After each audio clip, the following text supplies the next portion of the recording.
G'day, g'day. Welcome back to Reach Me or Teach Me, a reaction show with a little bit of a difference. Now, so far all the reactions that I've done have been pretty standard sports stuff, music things. There's definitely a teach me factor to this channel, and I'm so curious and have a massive thirst for knowledge. Absolutely fascinated by history and the concept of ancient civilizations and all of those sorts of things. Basically, our beginnings and all the way through to modern humans.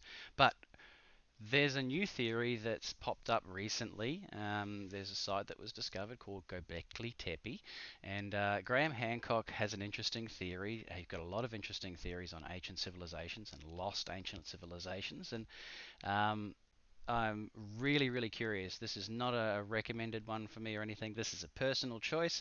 I'm fascinated to check this out, and I thought it would be great to share on the channel. And basically, if you want to learn about this, hopefully you get something out of this documentary. Don't forget to like, Even in comment. 1995, Don't forget to like, subscribe, comment, anything that you want me to react to below, and hit that notification bell. the notion of a lost even in 1995, the notion of a lost civilization was not a new idea. That notion has been around for a very long time. We can take that notion actually back thousands and thousands of years. The most famous example is Plato, the Greek philosopher Plato, who gave us the story of Atlantis. From Plato comes the story of Atlantis, a great advanced civilization which had navigating and seafaring skills, which could explore the world, which built gigantic buildings, which had advanced knowledge in every area, which was prosperous and powerful. But then Plato says that corruption crept into this society, that it became cruel and avaricious, it became greedy, it began to impose its power around the world. Is this not the downfall of every major civilization throughout history? And he has a very ringing phrase. He said that Atlantis ceased to wear its prosperity with moderation. And the suggestion is that it's this hubris, this conceit of Atlantis, that it had become so sure of itself that somehow the universe struck it down, and we have the cataclysm. Again, the downfall of every major civilization and empire. It's always come from within. Of flood and disaster, and that Atlantis is submerged beneath the waves. Now, of course, the view of historians and academics is that Plato's story is just made up. He just made it up to make some political or philosophical point. But this cannot be so. That view can't be right. I was very suspicious of that view the first time I heard it from a mainstream historian. Why are they saying that Plato made this up? Plato repeatedly states that it is a true story. And as we look into it further, we find something else, that Plato puts a date on the destruction of Atlantis. He says Atlantis was submerged beneath the waves in a huge global cataclysm 9,000 years before the time of Solon. We know Solon, we know who he was. Solon was a famous Greek lawmaker. He was an ancestor of Plato, as a matter of fact, about 200 years before Plato. And around 600 BC, Solon, the great Greek lawmaker, made a visit to Egypt. And in Egypt, the priests at a temple of Sais in the Delta told him the story of Atlantis, and they said that it was written on the walls of the temple. And he said, when did this happen? When was this great civilization destroyed? And they said 9,000 years ago, and that was in 600 BC. So that's 9,600 BC in our calendar. That's 11,600 years ago. Plato is telling us a great civilization was destroyed in a global cataclysm of flood 11,600 years ago. He's laughed at by all academics and historians. But then geology comes along, and lo and behold, what do we find? 11,600 years ago is a truly cataclysmic episode in geological history. It's called Meltwater Pulse 1b. We have a massive rise in sea level as the ice sheets on North America and Northern Europe just crumble and collapse into the ocean. If Plato made the whole thing up, he was just astonishingly on the money. It's a very, very interesting coincidence. With the latest geology. And I think that we really have to reconsider our attitudes to these stories that have come down to us from the past. Academics have been too quick to dismiss them, too quick to say, oh, we've figured the whole story out, there's no mystery there. Maybe there's a huge mystery there. Maybe we should listen to these clues and hints from the past that speak. Interesting. When you think of science as a whole, science is something that's always evolving, and new theories and old theories are being tested and sometimes disproven as we find new evidence and new information comes to light. But with history, they don't seem to necessarily have that same malleability and flexibility to it. It seems to be a little bit more, nah, as he says, we've figured it all out. This is how things happen. This is the chronological order of things, and it all makes sense, which is great. But it's just surprising that they don't have that same open-mindedness to new discoveries. Speak of a great civilization.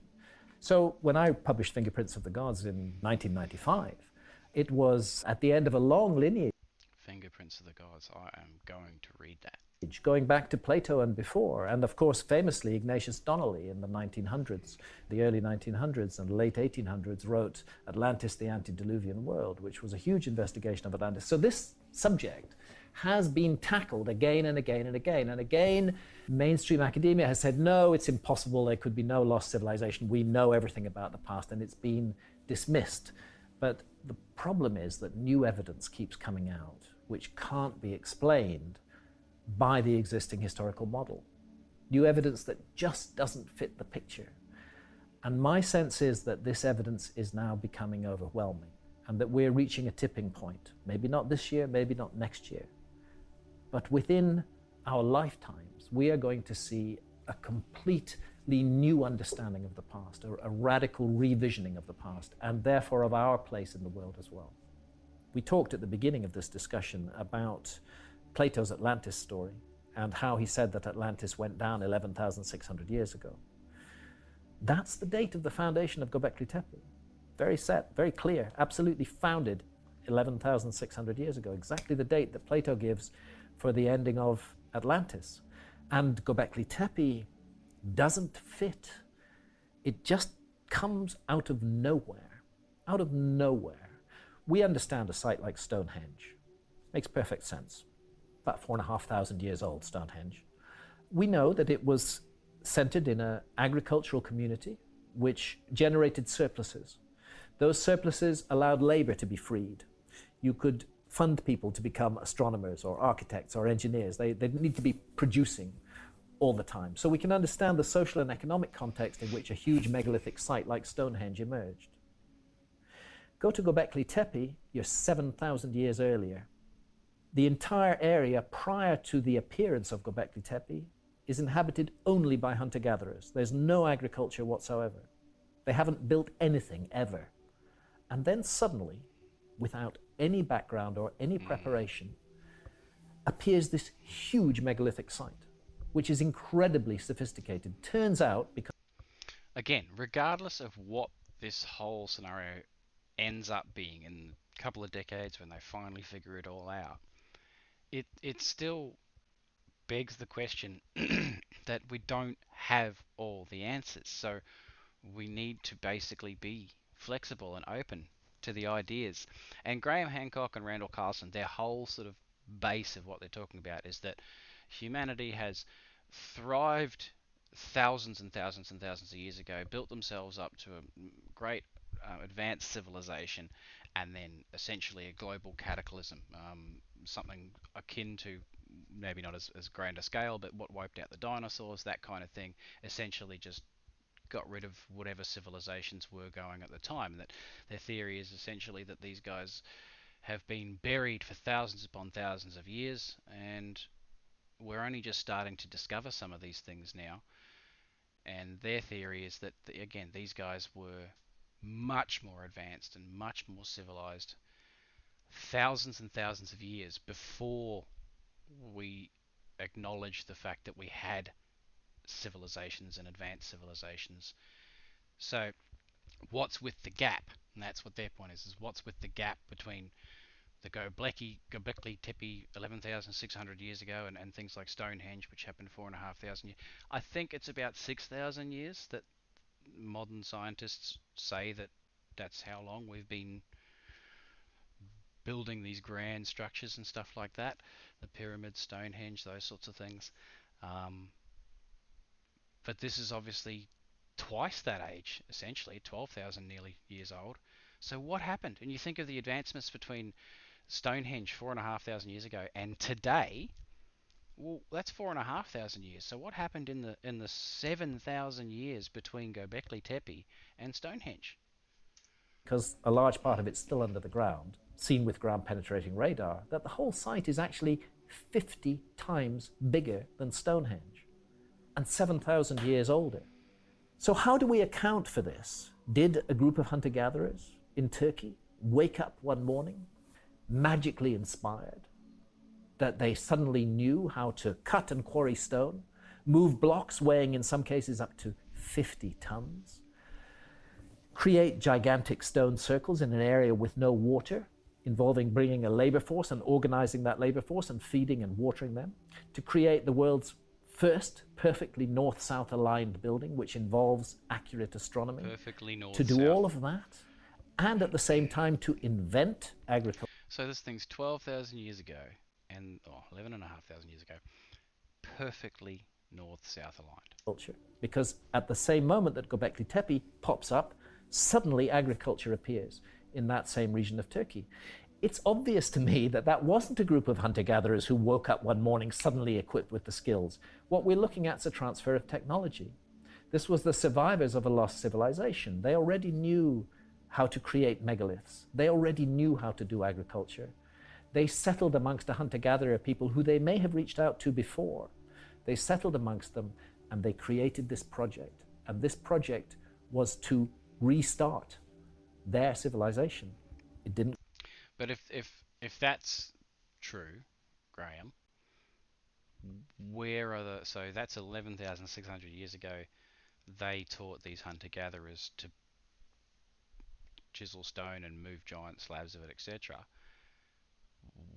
Where's the evidence before that, though? So where's the evidence of this advanced civilization?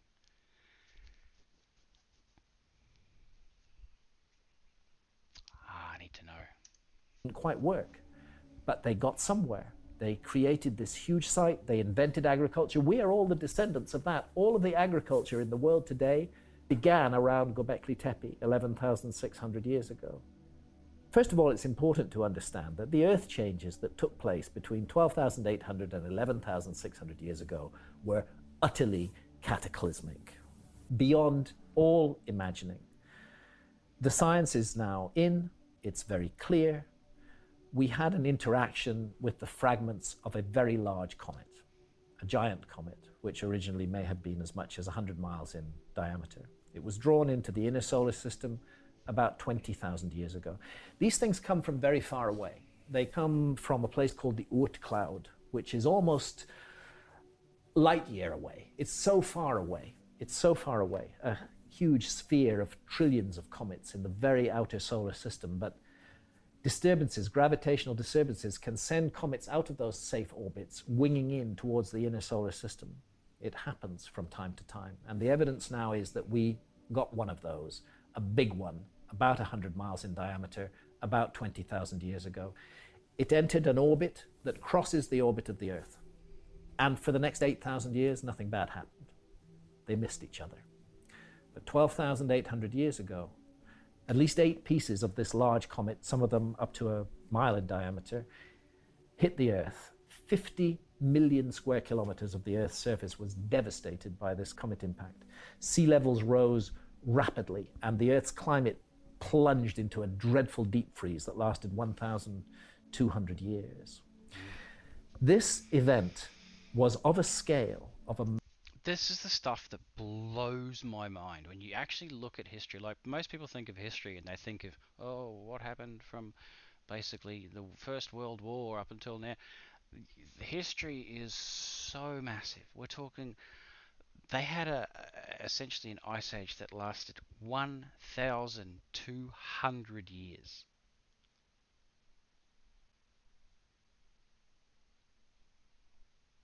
Just and yet at the same time, I got to plug my laptop. It's dying. Hang on. Excuse me, folks. At the same time, it's that's one of thousands of these events that have happened to the Earth over its billions of years of being around. It just Magnitude that is quite capable. Then freeze that lasted 1,200 years.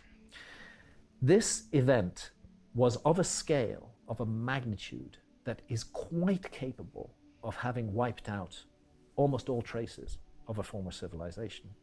And that's why I think again about what Plato had to he's so say. toot. And I think also about our civilization. Because we feel that we've got it all sorted out. We are very proud of our technology. And it is a stunning technology. There's no doubt about it. We're very proud of it. But we have not created a strong society. Those technologies work through interactions, through networks, through connections. Nobody has all the pieces of the puzzle. Everybody has a little bit of the puzzle. And we cooperate together and we pool our skills and we've created this world. But if you were to have a massive cataclysmic event occurring, if, for example, we were to face another comet impact as we did 12,800 years ago, then all the fragile networks that tie our society together would fall apart. And I don't believe that our civilization would survive such a cataclysm. Human beings would definitely survive, but our civilization would not survive because, contrary to its surface appearances, it's actually very fragile and very easily broken. Interesting. Those who would survive the cataclysm would be hunter-gatherers. Yeah. People like the Kalahari Bushmen or the hunter-gatherers of the Amazon basin. They would hardly notice it, as a matter of fact. Hunter-gatherers are in the business of survival in very difficult circumstances, and they would get through it. We would not. Very few people in modern Western technological society know how to survive at all. We have no survival skills whatsoever. Food supply into our cities is on a just-in-time basis, 2-3 days maximum food supply in a city. Yeah, even that, just with the lockdowns and the craziness from COVID and the whole toilet paper thing, it just shows the panic and chaos that hits when a relatively small situation hits. Can you imagine if one of these cataclysmic events happened?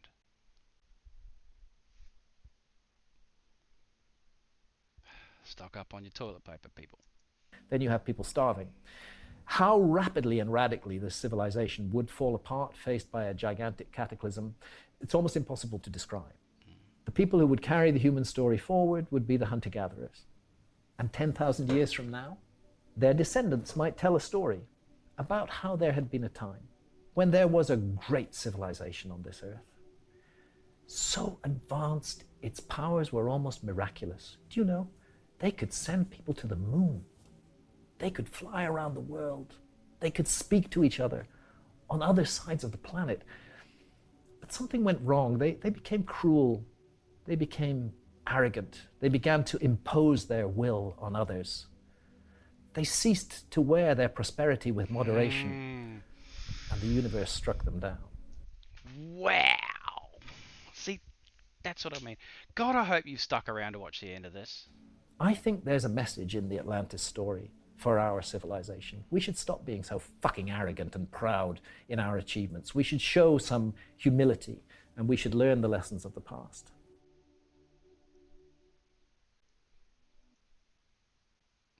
I'm so that was really good. I so enjoyed that. I really hope you guys did. I hope you stuck around. I hope you're curious and just want to have all the answers and just if there's anything else like that that you know of to react to, or forget the reactions. This is why I'm doing this. I want to be reached by something emotionally, whether it's the music or whatever it might be, or I want to be taught something. And I've learnt so far. I've learnt a bit about NFL. I've learnt a little bit about baseball. I've learnt a little bit about ice hockey.